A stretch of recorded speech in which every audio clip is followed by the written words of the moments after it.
কথায় আছে না, উঠলো বাই তো কটক যায়, সেই হয়েছে আমার অবস্থা। সেদিন বিকেলে ফোন ঘাঁটতে ঘাঁটতে একটা ভিডিও চোখের সামনে এলো। বাঁকুড়ায় রাজগ্রাম ঢোকার আগে একটা নতুন বুটিক খুলেছে। ঠিক নতুন বলবো না, কারণ ওটার পোস্টার আমি অনেকদিন আগের থেকেই দেখছিলাম, মানে নিউলি ভাবে আবার ওপেন করেছে। তো ভিডিওটাই দেখাচ্ছিল সেখানে নাকি 99 150 থেকে স্টার্টিং কুর্তি, যেটা একদমই বিশ্বাস করা যাচ্ছিল না। কিন্তু পুরোটাই ভুল। ওখানে গিয়ে দেখলাম 99 বা 150 থেকে কিছু স্টার্টিং নেই, সব 300 থেকে স্টার্টিং আছে, সেটাও রিজনেবল প্রাইসে। কিন্তু কিছু কিছু ড্রেস ছিল যেগুলোর কোয়ালিটি ঠিকঠাক ছিল না। স্পেশালি আমার তো মনে হচ্ছিল যে কোয়ালিটিটা একটু পুর কোয়ালিটি, বাকি আদারওয়াইজ কিন্তু খুব ভালো ছিল। কালেকশন কিন্তু খুবই ভালো, 3 পিস বলো 2 পিস বলো, কিন্তু ওদের কাছে অসাধারণ কালেকশন আছে। এগুলো হয়তো নিউলি কালেকশন। এর থেকেও যেটা আমার সবচেয়ে ভালো লাগছিল বাটি প্রিন্টের 3 পিস গুলো, আর এগুলোর দামও কিন্তু বেশি নয়, 700 to 800। আর আমি সেটাই চাইছিলাম। ওখানে কুর্তিও কিন্তু অনেক ভালো ভালো আছে, বাট আমি দেখিনি। আমি যেগুলোই দেখেছিলাম সেগুলোই তোমাদের সাথে শেয়ার করছি। আর এই যে বাটি প্রিন্টের এই ড্রেসটা আমার ফার্স্টে ভালো লেগেছিল,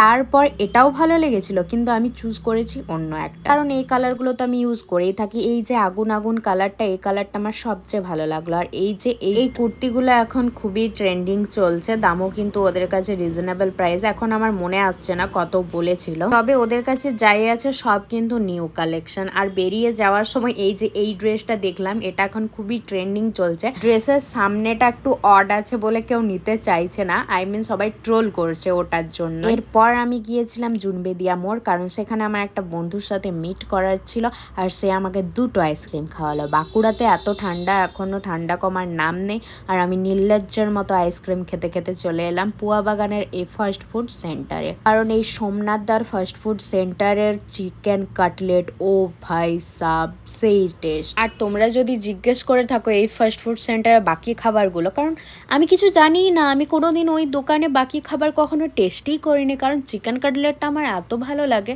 আমি যখনই যাই এই দাদার কাছ থেকে আমি চিকেন কাটলেটটাই খাই। আর কেন জানি না, আমি বাবার বাড়ি গেলে আমার বাড়িতে আর মনে বসে না। আবার যদি পার্টনার যায় সাথে, তাহলে তো আমি তো নেচেই বেড়াই। আর এটা কিন্তু লুকিয়ে ভিডিও করেছি, ও যদি জানতে পারে না আমাকে ছেঁচবে পুরো। ভাইয়ের দিদির প্রতি ভালোবাসা। আজ এই পর্যন্তই, টাটা।